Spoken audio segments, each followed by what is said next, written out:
On the way back from Lewis's funeral, my mom told me to start packing. She waited until the day before we left to tell Edie. I'm not sure if she wanted to make it easier or harder. I wish we'd stayed. But I understand why we left.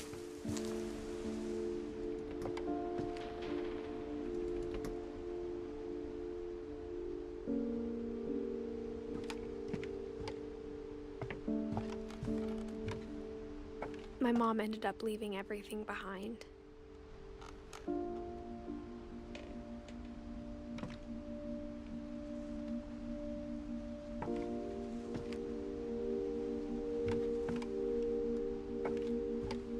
What happened that night had been coming for a long time. Maybe it should have come sooner.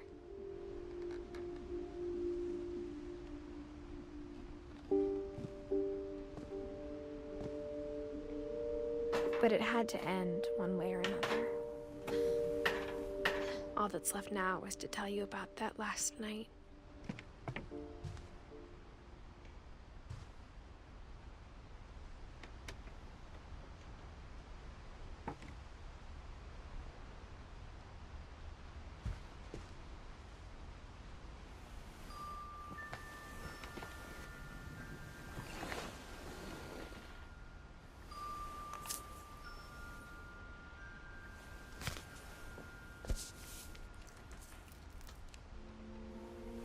That whole last day, Edie just watched us pack and didn't say a word.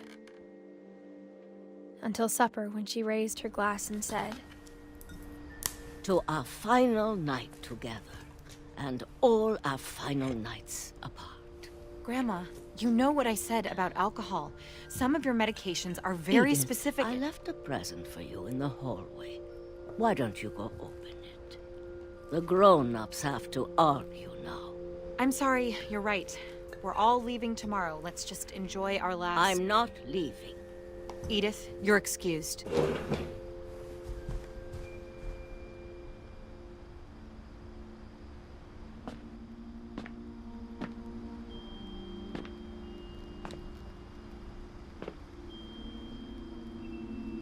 the power had been shut off that morning, but Edie always had plenty of candles.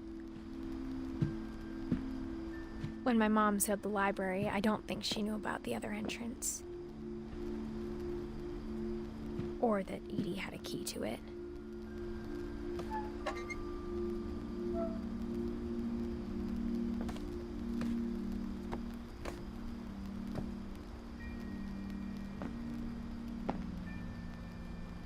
That thing you're afraid of isn't going to end when you leave the house. Edith has a right to know these stories. My children are dead because of your stories. I think it's best if Edith and I leave tonight. We'll have the nursing home send a van for you in the morning, okay?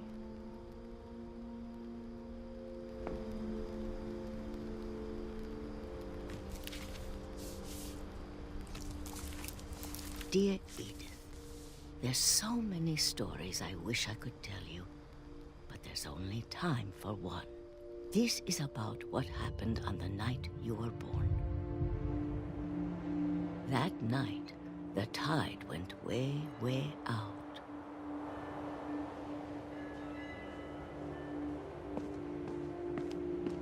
It was the first and last time I ever saw the old house aground.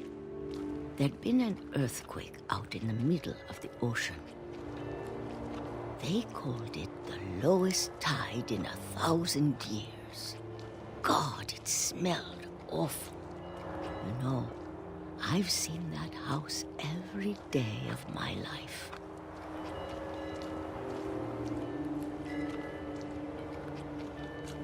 But I never thought I'd go back to it.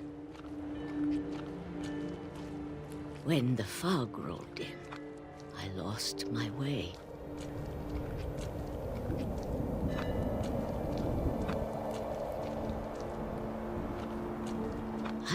turned around.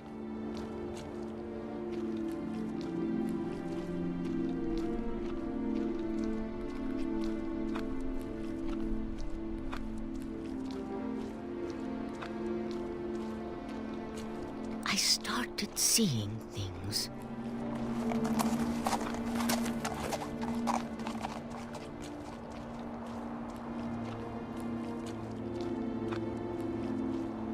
Things I'd forgotten had ever existed.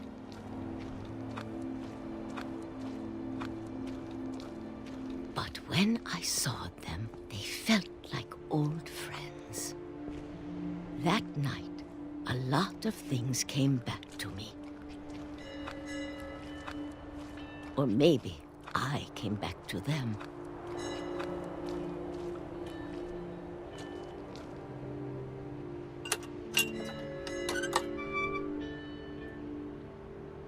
Things I can't explain, but that I need you to try and... Edith, what are you doing in here?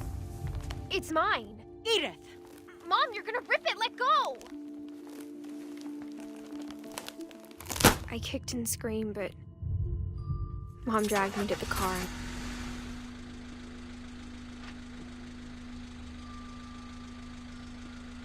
I never saw Great-Grandma Edie again. The next morning, the band came to pick her up, but she was already gone.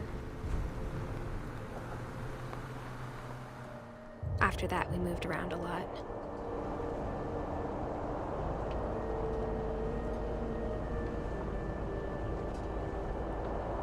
We both tried to make the best of it.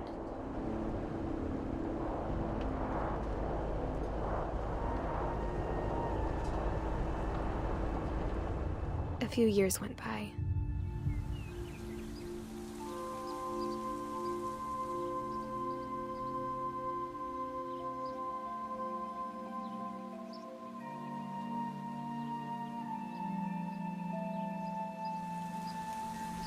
My mom didn't like to talk about it, but she started getting sick a lot. The rest happened pretty quickly.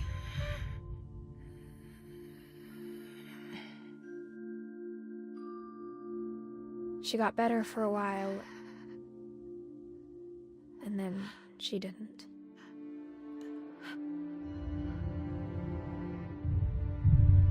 And then I was alone. The last Finch left alive.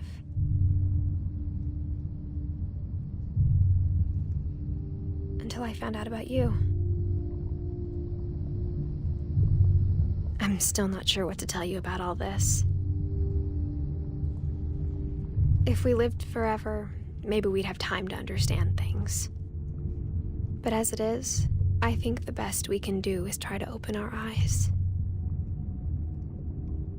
And appreciate how strange and brief all of this is. This journal was supposed to be for you. But now I hope you'll never see it. I just want to meet you. And tell you all these stories myself. But I guess if you're reading this now, things didn't work out that way.